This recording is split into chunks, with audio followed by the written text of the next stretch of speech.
Hello and welcome back to the KCC channel. I'm Rob and I hope you are having a wonderful day today. Today we're jumping into some Tales from Tech Support.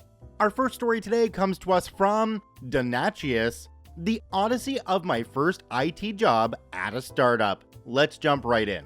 So this story goes back to my first job out of college, not counting theme park ride operator. I get hired on to be the IT guy for a startup. Brand spanking new, 110% optimism, 33% dreams, and just enough BS to make the wheels spin. I show up on the first day, and the founder shows up 5 minutes after me with the landlord, and the landlord gives him the key and shakes his hand. I check the date on my watch, and what do you know? It's the first of the month. What's going on? Oh, don't worry, first day in the office, the furniture and computers are being delivered this morning, then we can start setting up computers and everything. Okay.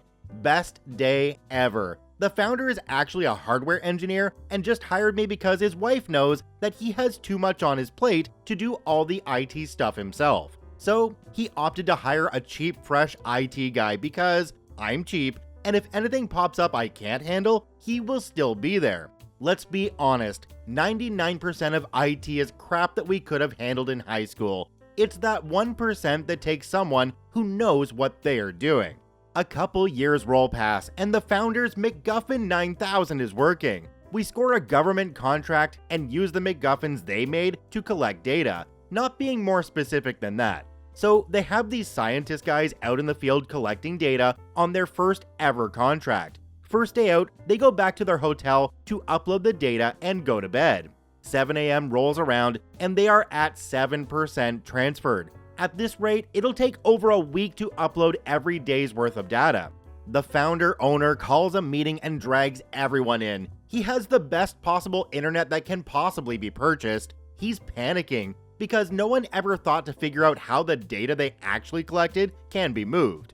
To put into perspective how much data needed moved on a daily basis, it's more data than my computer I owned at the time could store.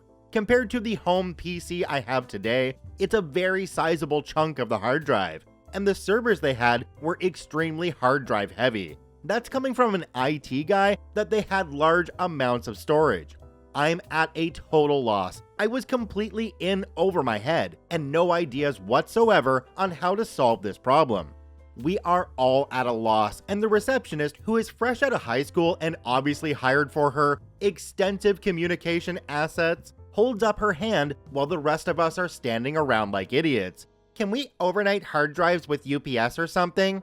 I give that girl credit where credit is due. To this day, I have yet to come up with a better solution given the limitations of internet upload speeds. The next best solution was to rent a property and get a server-grade internet connection hooked in, then have the field scientists sleep there. Ultimately, FedEx was chosen as the least terrible option. So that's the solution. We directed the field scientist guys to sit around for a day to get new hard drives shipped in so they could copy the data and send out another copy by FedEx to the office.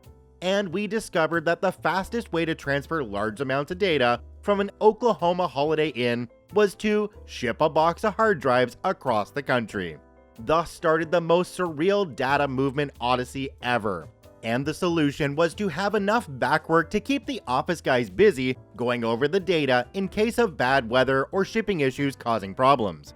We switched to 3-day shipping to save money and kept a 1-week backlog of unprocessed data to create a buffer so the processing team at the office wouldn't be stuck with nothing to do if the mail came late or got lost, or the field team got rained out.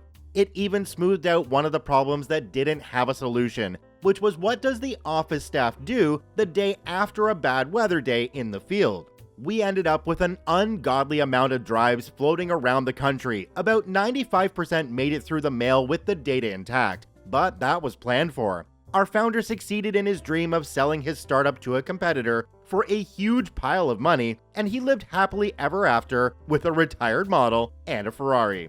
I myself got a letter of recommendation and went on unemployment before moving back in with my parents. Thus, my plan to escape Florida ended in total failure. F the 2008 economic crisis. And no, I didn't get any stock options, just a couple of shirts for a now defunct company. When he started discussing pay, I emphatically agreed to whatever you think is fair, sir. Could I have gotten 2% of a metric crap ton of money? I doubt it. That bastard was smart enough to hire green employees when possible. There's a quote that fits this story incredibly well. It's from Andrew Tenenbaum back in 1981, coincidentally the same year that yours truly was born. It says, "Never underestimate the bandwidth of a station wagon full of tapes hurtling down the highway." One thing I love from this story is that the receptionist that was hired for her extensive communication assets was able to wrap her head around the problem and come up with an amazing solution that saved the company time and money. Do me a quick favor and take a look down below the video. If that subscribe button's still red, it means you're actually not subscribed to the KCC channel. Please hit that subscribe button for more daily Reddit stories. Our second story today also comes to us from Donatius. Why I'm on paid leave over a $5 flash drive with nothing of value on it getting smashed. Let's jump right in. Some back information. I work for a corporation and/or institution where users handle enough information to be able to commit at least 2 to 3 felonies for every little query they touch, which isn't that hard to imagine. As such, they have a lot of policies that seem like extreme overkill. But on some level, I agree with the attempt. The actual application of the rules, I think, borders on insanity, but the attempts aren't all complete failures. So, some info you need to know: there's an internal USB connector inside the case. All the external USB ports have physical blocks superglued in. So, Friday morning at 8 a.m., I'm sitting around waiting for a ticket and something to do. I get a call in that a computer can't log in. There's no ticket because, well, they can't log in to start a ticket. Entirely understandable.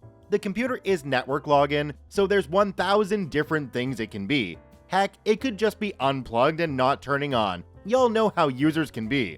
I head up to their cubicle and start checking. Everything is plugged in, the computer turns on, and there's no internet. I switch her network cord with her neighbor's to check the cord and everything upstream. Her neighbor's computer connects with her jack. I log into the local admin account and there's no internet connection or network connection at all. Check device manager, and there's the problem. The driver for the onboard network got corrupted or something. Can't roll it back either. Great. This means I need authorization from cybersecurity to use a flash drive. And then I'll need to tear the computer apart to get a USB port that is hidden inside the case that isn't superglued. Now, the key for the case requires my supervisor to sign off on it and give me the key for the case lock. As well, I have to write up the ticket and put it into the system. I run down to the back cave and download the driver for her computer and email it to my boss with a note to stick it on a thumb drive, and then walk to his desk. Hey boss, I emailed you a network driver I need on a thumb drive. I also need you to submit my authorization form to cybersecurity for the use of a portable storage device. Yes, that really is 2 forms. So we sent the form off to cybersecurity to authorize. Request for USB storage device usage. Time estimated on the work, 15 minutes. Reason: copying network drivers to get the computer back on the network. Half an hour later, no response. Head of IT calls down to cybersecurity to get an ETA. 10 minutes later, the request comes back as denied. Reason: just email the file. So we got the biggest idiot ever reviewing the request. She has a tendency to just completely drop the ball. Before they took the job in cybersecurity, she had neither experience in cybersecurity nor any basic understanding of IT. But it's okay. She can haphazardly enforce rules she doesn't understand, and she spends her day helping idiots reset their passwords using the password reset tool. So my boss has to call her and explain the situation. After 5 minutes on the phone, he has to go upstairs to the boss of cybersecurity and explain why she's an idiot today. Half an hour later, the approval comes from cybersecurity into my email, and my boss texts me to grab the form from him and his spare keys and USB drive. So now I have both authorization forms, and I return to the woman's desk. She left a note for me that she's making a Starbucks run and will be back. So I power down her computer and turn it on its side so I can get it open to plug the USB in. I'm standing there fiddling with the flash drive, and someone yanks it out of my hand, tosses it to the floor, and he starts stomping on it. "What the hell are you doing?" "USB devices are banned," he replied.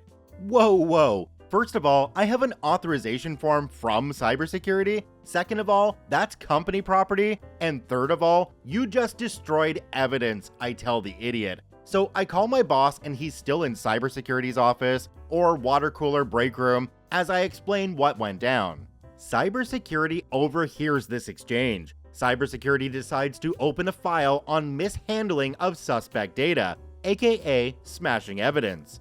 Around about 11 a.m., my boss comes back to the user's desk with a different flash drive and the drivers for the network adapter and another stack of new forms for him to do the work. I spent an hour with cybersecurity filling out paperwork about the destruction of a $5 flash drive, giving my statement on the data mishandling, and my statement responding to the accusation of using a USB storage device. So it took 3 hours and 15 minutes of 2 techs' time, including the head of IT, to reinstall a network driver. And now they have to pay a data recovery specialist God only knows how much to try to recover nothing of any value on a $5 flash drive to prove there was nothing malicious on it. Oh, and I'm on paid leave because they don't know for certain what's on the flash drive.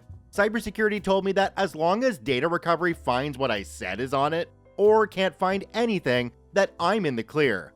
If the drive hadn't been smashed, cybersecurity could have and would have just looked at the USB drive and looked at what is on the drive. Should have taken like 8 seconds to do. Instead, I can collect paychecks until the data recovery experts take a few cracks at the USB drive. But the good news is that I got to go home early on a Friday. Also, I get a long weekend. Maybe I'll binge watch Stargate. So now I'm sitting back here wondering if the person who smashed that USB drive is on an unpaid leave to balance out the paid leave that OP's getting. We were never told what the position of this person was, so the fact that they just stomped on something without even asking questions really makes you wonder. Our next story today comes to us from ASCII Forever, another take on bosses. Let's jump right in. Long ago, I was working as a field engineer for a computer company. As the company grew, a new guy was hired as the supervisor for my group, as we were adding new technicians in multiple locations on a regular basis. We'll call him Fred. Fred was an interesting mix of good and bad traits. On the good side, he had a strong desire to develop and coach members of his team. On the bad side, he was a workaholic and expected folks to work as many hours as he was willing to. What kept this from getting out of hand was the fact that all of us on his team were paid overtime, which got him in trouble with his boss if things went too far. Also, his wife forced him to take vacations regularly, even though he constantly told us all stories of his father, who had only missed 1 day of work in his 30-year career. As time went on and the company grew, Fred got promoted up a rung, and he selected me to step into his old position, so I moved into a management role. One of my tasks was scheduling training and vacations for our team, which was spread out all over the western US. This was not a huge deal. I created a calendar for the entire year and let all my techs know to put in requests with a reasonable notice and things should be okay. One day, one of my techs, Chuck, comes into my office with a vacation request. Chuck was an excellent tech, customers loved him, and he never asked for anything unreasonable. I checked my calendar, initialed the request, and asked him to show it to Fred just to be sure. Chuck pops next door to Fred's office, and suddenly I hear Fred yelling. He can't believe Chuck is asking for time off. Chuck is never here. How dare he even think of asking for vacation? I'm out of my chair and in the hall when Chuck, pale as a ghost, comes out of Fred's office. The rest of the office staff is silent, staring towards the sound of the outburst. I signal Chuck into my office, close the door, and ask what happened. He has no idea. He just handed the paperwork to Fred, and Fred exploded. I have no idea what set this off, but I take the request form, tell Chuck to leave it with me. My first impulse was to march into Fred's office and argue with him, but I realized that was probably a dumb idea. I sat down and spent about 10 minutes thinking through possible approaches, and came up with something that I thought would work. I quietly walked into Fred's office. He was hunched over his desk, very tense, and I assumed he was a bit embarrassed since he knew everyone in the office had heard his tantrum. I sat down opposite him and very quietly said, "Fred, I need your help." Fred's manner changed quickly. He relaxed, and I could see he was going into his coach mode.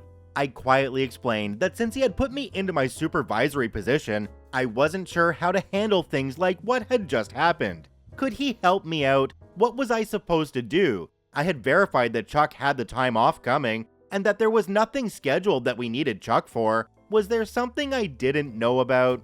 I asked all these questions in the calmest manner I could. I wasn't arguing with him. I was asking for his help. Fred replied that no, there was nothing I didn't know that would require Chuck to be available. It just seemed like Chuck was always asking for time off, as were other people. And some people were not taking vacation time, so why should Chuck?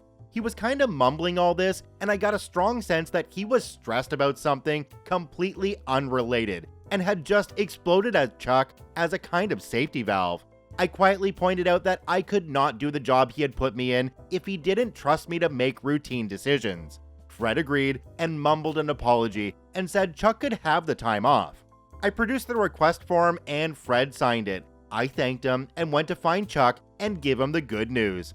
After that incident, Fred was a lot better about things. Eventually, I just stopped asking to sign off on small things. He realized I was actually pretty good at my job, and he didn't have to sweat the details. That was what I was there for. OP, if you're not doing it already, you need to get everybody at your workplace together, and you need to teach them how to de-escalate situations, because you did that perfectly. Now, this was mentioned to OP in the comments, and OP responded with, "My dad was a professional engineer and told me lots of stories about fixing problems by handling people in a calm and respectful way. I took his experience to heart."